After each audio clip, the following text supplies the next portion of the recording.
So just earlier this week, Jeep just announced the first ever BEV, the battery electric vehicle. So first for Jeep's lineup, full electric vehicle, the Wagoneer S. Last month in our Jeep news, we talked about the Wagoneer S and we talked about some comments there. This Jeep is 600 horsepower and 617 foot-pounds of torque and does 0 to 60 in about 3 seconds. So it's probably going to be dubbed as the world's fastest SUV. The new Jeep Cherokee Limited 5.9 LX, the fastest SUV in the world. They had that title back in '98. Again, we talked about that in the previous vehicle, or the previous Jeep news last month. First all-electric Jeep is finally here. Now, last month we said that the starting price was going to be about 90 grand. We learned that with the launch edition, the starting price is going to be in the 70s, and it will include a level 2 charger that comes with it. So a few things let's talk about with this battery electric Jeep. So the new Wagoneer S is going to have a 300-mile range, and you're going to be able to charge it from 20% to 80% in just over 20 minutes. Obviously with the right proper DC charger, but nonetheless, that's still pretty impressive. The biggest downfall I see right now is it's still another high-priced vehicle. Jeep needs to bring in some vehicles that are more obtainable to the general public. But there's good news, because let's talk about that here in a second. Before we talk about the more affordable Jeep vehicles that are coming, and affordability is on everybody's mind, let's talk about the Jeep Gladiator 4xe. We mentioned that in the last month's video as well. We know the Gladiator 4xe is coming. There's been some mutterings about some other opinions that people have. I personally think there's going to be some changes to the Gladiator in comparison to the Wrangler 4xe. In a lot of ways, it makes a lot of sense for the Gladiator just to mimic what's already here on the 4xe Wrangler, because we already have this platform built. Having said that, for a 2025 model year, and we already know that there's a lot of changes coming down the pipeline for the 4xe platform, I think it doesn't make a lot of sense to stick a Gladiator 4xe out just for a few years. So will there be changes to the Gladiator? Is that why they kind of held on? The Gladiator's got a little more room. Will they change where the battery goes? You know, we've talked about this the RAM charger and the system that works. You know, will it pull some of the technology from that? I think it's going to be interesting to see how the 4xe Gladiator gets launched. And I won't be overly surprised if it has some different technology than the 4xe Wrangler, but I guess time will tell on that one. So let's talk about affordability when it comes to the Jeep lineup. February of last year, February 2023, after 49 years, the Jeep Cherokee was ended. It was discontinued. Rumor is they are bringing the Jeep Cherokee back. Now, we don't know the price on that yet. It just kind of got announced, but the Jeep Cherokee was a great affordable vehicle. Again, 49 years ago, it was modeled off of the Jeep Wagoneer.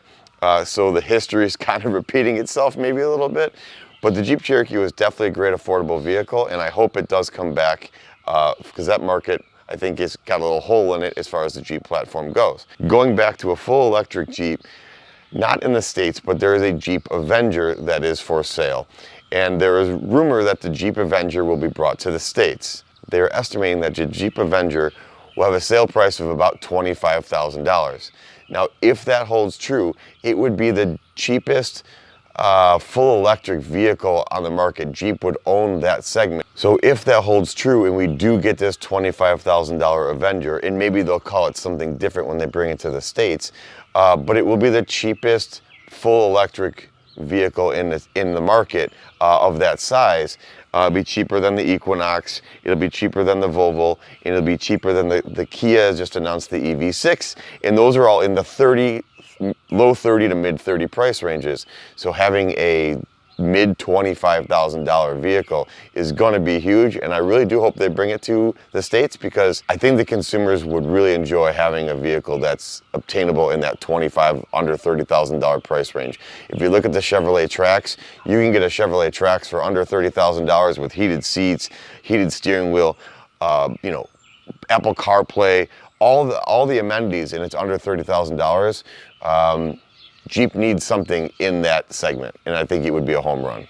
With the electrification, Jeep still says that by 2025, every Jeep product they have out there is going to have a 4xe or electrified version of it as an option. Now, Obviously, the Wrangler already has it. We know the Gladiator is coming. But let's talk about full electric. What is your thought if the Wrangler were to only go full electric? Or what happens if the Wrangler goes to this Ram Charger style platform where there's a generator under the hood, but it's still powered by electric motors? If it goes away where you can no longer buy a gasoline-powered Wrangler, are you still interested in the brand? I feel like this is the one brand that is very loyal and maybe very stuck in their roots, and we are hard people to change, right?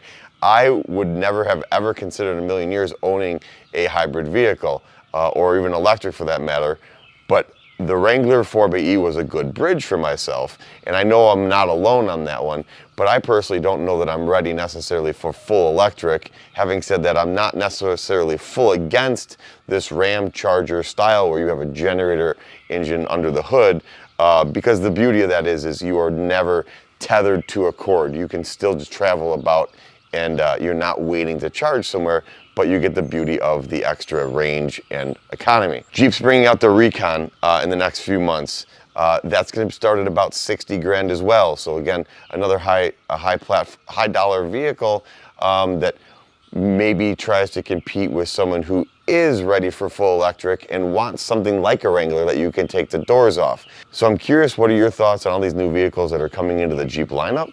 Are you EV? Are you PHEV? Are you BEV? Are you ICE? So ICE, internal combustion engine, PHEV, plug-in hybrid electric vehicle, BEV, battery electric vehicle. What one suits your needs? Are you a true Jeep enthusiast? Have you had a Jeep since the day of time and you want that internal combustion engine only? Comment below. And let's not forget, Jeep still has that Hurricane motor out on the sideline that they're putting in the trucks. Maybe they'll sneak one on us and put that Hurricane motor in the Wrangler. So thanks for watching. Comment below what you think Jeep's got coming. What are your thoughts on some of the new vehicles? Give us a comment, give us a like, give us a subscribe, and we'll see you on the next video.